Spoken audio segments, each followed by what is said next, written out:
क्या तुमने कभी किसी ऐसे पेड़ के बारे में सुना है जो तुम्हारी हर इच्छा पूरी कर दे? नहीं ना? तो सुनो, ये कहानी है एक ऐसे कल्पवृक्ष की जिसने एक गरीब किसान की जिंदगी बदल दी। रघुनाथ एक ईमानदार लेकिन गरीब किसान था। छोटी सी झोपड़ी, 2 बच्चे और बीमार पत्नी। हर रोज सुबह से शाम तक खेतों में काम करता, फिर भी घर में रोटी तक मुश्किल से बनती। हाथ में पुरानी सी कुदाल थी और अचानक से कुदाल टूट गई। वो थक गया, बैठ गया मिट्टी पर, आंखों में आंसू आ गए और उसने आसमान की तरफ देखकर कहा, हे भगवान, क्या मेरी किस्मत में सिर्फ दर्द ही लिखी है? तभी एक अजीब सा बुढ़ा आदमी आया। कपड़ों से साधु दिख रहा था लेकिन आंखों में एक चमक थी। उसने मुस्कुराते हुए कहा, बेटा, जब कुदाल टूट जाती है तो नई जमीन खुलने वाली होती है। रघुनाथ हैरान। उस साधु ने अपनी जेब से एक चमकता हुआ बीज निकाला। इस बीज को अपने घर के आंगन में बो देना और सुबह देखना, तुम्हारा सब्र रंग लाएगा। और बिना कुछ कहे वो बुढ़ा चला गया, जैसे हवा में खुल गए हो। रघुनाथ ने रात को वो बीज बोया और अगले दिन जहाँ बीज बोया था वहाँ एक बड़ा घना सुंदर पेड़ था। हवा चलती तो उसकी पत्तियों में से मधुर संगीत जैसी आवाज आती। पेड़ ने बोला, हाँ, उसी पेड़ ने बोला, रघुनाथ ने इधर उधर देखा। कौन है? कौन है? मैं जादुई पेड़ हूँ तुम्हारे सामने। क्या तुम बोल सकती हो? हाँ रघुनाथ, तुम्हारा दिल साफ है, तुम जो भी मांगो मैं पूरा। क्या तुम मेरे बच्चियों के लिए रोज रोटी दे सकते हो? और जब वो घर गया, उसके घर में बहुत सारे पकवान रखे हुए थे और उसकी पत्नी भी ठीक होने लगी और उसके खेतों भी उपजाऊ हो गए, अच्छे फसल होने लगे। गांव में सबसे अच्छा हरिनाथ का ही फसल था। पर एक दिन उसके छोटे भाई मुन्ना ने पेड़ के बारे में जान लिया। वो बहुत ही लालची था। उसने पेड़ से कहा, मुझे सोना चाहिए, ढेर सारा सोना। पेड़ चुप रहा, पर मुन्ना के हाथों में एक सोने का बर्तन आया। खुशी से झूमता हुआ घर गया। लेकिन जैसे ही वो घर गया, सोना पिघल गया। उसके हाथों में सिर्फ राखी बच गए। रघुनाथ समझ गया, पेड़ सिर्फ उसी के लिए था जिसकी नीयत साफ हो और दिल सच्चा हो। रघुनाथ ने पेड़ से आखिरी बार कुछ मांगा, हे कल्पवृक्ष, मेरी गांव सदा सुखी रहे, कोई भूखा ना सोए और हर किसी के दिल में दया हो। पेड़ ने एक बार फिर से अपनी पत्तों से आवाज की और गांव में एक नया युग शुरू हो गया। समय बीता, कल्पवृक्ष वही था, सिर्फ वो लोग ही उसे देख पाते थे जिनके दिल में सच्चाई हो। कल्पवृक्ष हर किसी के जीवन में होता है, कभी किसी दोस्त के रूप में, कभी किसी मौके के रूप में और कभी किसी परीक्षा के रूप में। पर वो सिर्फ तब दिखता है जब तुम्हारा दिल सच्चा हो और नीयत साफ। ये कहानी है रवि की। रवि एक छोटे से गांव में रहता था, अपने बूढ़े दादाजी के साथ। खाने को मुश्किल से 2 वक्त की रोटी मिलती थी। कपड़े पुराने थे लेकिन सपने नए। पर रवि की एक आदत थी, वो रोज कोई ना कोई झूठ जरूर बोलता था। अरे मुझे मत समझाओ, मेरे पापा तो शहर का राजा है और मेरे पास तो एक ऐसा जादुई किताब है जो पढ़ेगा वो उड़ने लगेगा। गांव के बच्चे पहले तो हंसते, फिर उसके बातों पर विश्वास करने लगे। लेकिन कुछ दिनों बाद उसे नजरअंदाज करना शुरू कर दिया। उसके झूठ इतने बढ़ गए थे कि सच सुनने की कोशिश भी कोई नहीं करता। रवि जंगल के पार खेलते खेलते चला गया और वहां देखा एक पुरानी गुफा। गुफा का दरवाजा आधा खुला था। अंदर अंधेरा लेकिन एक चमक सी थी, जैसे किसी ने बुलाया हो। ये क्या है? गुफा के अंदर से तो कुछ चमक रहा है। अंदर जाते ही उसके पैर रुक गए। एक बड़ा सा संदूक जिसमें से हल्की सी रोशनी निकल रही थी।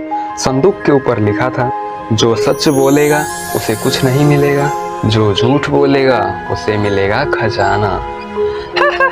मुझे तो झूठ बोलने में ही मजा आता है। अब तो मैं सच में अमीर बन जाऊंगा। रवि ने जोर से कहा, मैं शहर का सबसे अमीर आदमी हूँ। और तभी संदूक से निकला सोना, चांदी, हीरे, मोती। और रवि की आंखें खुली की खुली रह गई। वो चिल्लाया, हंसने लगा, नाचने लगा। अगले ही दिन रवि के पास एक बड़ा सा घर था, नए कपड़े, गाड़ी, नौकर चाकर। गांव के लोग हैरान। रवि अब अमीर बन गया था, पर किसी को पता नहीं था कि ये झूठ का खजाना था। रवि बेटा, ये पैसा कहाँ से आया? बस दादाजी, भगवान की दया है। पर झूठ का नशा चढ़ गया था रवि को। हर दिन नया झूठ, हर दिन नया खजाना। मैं सुपरमैन हूँ। मैं इस दुनिया का सबसे तेज इंसान हूँ। मैं कभी नहीं मर सकता। एक दिन रवि फिर गुफा के पास गया और इस बार बोला, मैं अमर हूँ। मौत मुझे छू ही नहीं सकता। उसके कहने की देर थी, जमीन हिलने लगी। गुफा का दरवाजा बंद हो गया। संदूक ने चमकना बंद कर दिया। रवि, क्या किया तूने? झूठ की भी एक सीमा होती है बेटा। उसी रात आसमान में तूफान आया। रवि का महल टूट गया, नौकर भाग गए, सोना चांदी बह गया। रवि फिर से वही पुराने कपड़ों में अकेले अकेला। मैं सब कुछ खो चुका हूँ, बस झूठ बोलकर। बेटा, झूठ के पंख होते हैं, पर उसकी उड़ान छोटी होती है। सच धीरे चलता है, मगर वो कभी गिरता नहीं। उस दिन के बाद रवि ने कभी झूठ नहीं बोला। वो स्कूल गया, ईमानदारी से काम किया, लोगों की मदद की। कुछ सालों में रवि ने अपने दम पर एक छोटी सी दुकान खोली। फिर स्कूल में बच्चों को कहानी सुनाने लगा, झूठ का खजाना। आज रवि फिर से अमीर है, लेकिन इस बार पैसों से नहीं, इज्जत, ईमानदारी और प्यार से। खजाना मिलता है, मगर सच से मिलता है। झूठ तो सिर्फ पल भर का सौदा होता है। झूठ कितना भी चमकेगा, एक दिन जरूर बुझता है।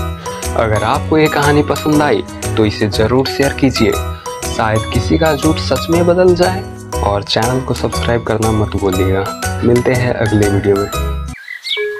कहानी है एक छोटे से गांव की, जहां राजा नाम का एक आदमी होता है, जिसका नाम तो राजा होता है, लेकिन जिंदगी एक फकीर से भी मुश्किल। वह अपनी पत्नी मीना और 2 बच्चे सोनू और छुटकी के साथ एक पुरानी झोपड़ी में रहता था। रोज काम ढूंढने जाता, कभी मजदूरी मिलती तो कभी भूखा लौटता। एक दिन शाम के वक्त राजा की जेब खाली थी और घर में सिर्फ 3 रोटियां थी। राजा ने रोटियां उठाई और जैसे ही खाने बैठा, तभी घर के बाहर एक बुजुर्ग औरत आई। बेटा, कुछ खाने को मिलेगा क्या? बहुत दिनों से कुछ नहीं खाया हूँ। मीना ने राजा की ओर देखा। राजा ने बिना सोचे अपनी रोटी उस बूढ़ी औरत को दे दी। बूढ़ी औरत ने रोटी खाई और बोली, बेटा, तुमने आज एक बूढ़ी औरत की भूख मिटाई है। ज़्यादा कुछ तो नहीं, लेकिन मैं तुम्हें ये जादुई मसाला देना चाहती हूँ। इसे खाने में देने से खाना की स्वाद बहुत ही ज़्यादा बढ़ जाती है। फिर वो बुजुर्ग औरत ने मसाला दिया और राजा ने धन्यवाद किया और वो बूढ़ी औरत चली। राजा ने मसाला लिया और मीना को दे दिया। अगले दिन मीना ने घर में बची सिर्फ थोड़े से ही राशन से खाना बनाए और जैसे ही उसने मसाला डाले तो पूरी कढ़ाई खाना से भर गया। बहुत दिनों के बाद उन्होंने भरपेट खाना खाया और बची हुई दाल चावल को उन्होंने गांव में बांट दिया। और वही गांव वालों में से एक लड़का बोला, मीना भाभी, आप इतना अच्छा खाना बनाती हो, क्यों ना आप इसे बेचती हो, जैसे हम खा सकें। मीना ने रात भर सोचा और सुबह वो दाल चावल बेचने के लिए तैयार हो गई। अगले दिन उन्होंने एक छोटी सी ठेला लगाई जिसमें वो दाल चावल बेचने लगे। और दाल चावल बनाते वक्त वो उन्हीं मसालों का यूज करती थी जो उस बूढ़ी औरत ने दिया था। ठेला लगाते ही उसकी खुशबू से गांव वालों की भीड़ लग गई और तुरंत ही खाना सब खत्म हो गए। और उन्होंने बहुत दिनों के बाद इतने सारे पैसे एक साथ देखे थे, जो सिर्फ एक दिन में ही कमाए। मीना भाभी का दाल चावल पूरे गांव में फेमस हो गया। कुछ दिनों में मीना और राजा का एक अपना ढाबा बन गया। दूसरे गांव से भी लोग खाने आने लगे। उनके ढाबे पे आने वाले हर गरीबों को वो फ्री में खाना खिलाते थे। राजा, मेरे लिए एक रोटी कैसे किस्मत बदल गई, तो मैं क्यों ना दूसरों की भूख मिटाऊं। एक दिन वो बूढ़ी महिला फिर से एक दिन राजा के दरवाजों पे दस्तक देती है। राजा ने देखते ही पहचान लिया। अब मुझे कुछ नहीं चाहिए बेटा, पर तुझे याद दिलाने आई हो, ये मसाला सिर्फ तब तक काम करेगी जब तक तुम्हारे दिल में दया है। राजा ने मुस्कुरा के हाँ में सिर हिलाया और फिर वो महिला गायब हो गई। तब से राजा का ढाबा पूरे शहर में फेमस हो गया और राजा शहर का सबसे प्यारा इंसान बन गया, जो सिर्फ खिलाता नहीं पर दिल भी जीत लेता। किस्मत बदलने के लिए पैसा नहीं, बस एक रोटी का प्यार और दिल की नीयत अच्छी होनी चाहिए। और कभी एक छोटा सा मसाला भी भगवान का वरदान बन जाता है। तो दोस्तों, यही थी जादुई मसाला की कहानी। अगर पसंद आई हो तो जरूर बताना। मिलते हैं अगली कहानी में, तब तक देखते रहिए अकेलापन नगर और जुड़िए हमारे साथ सब्सक्राइब बटन को दबाकर।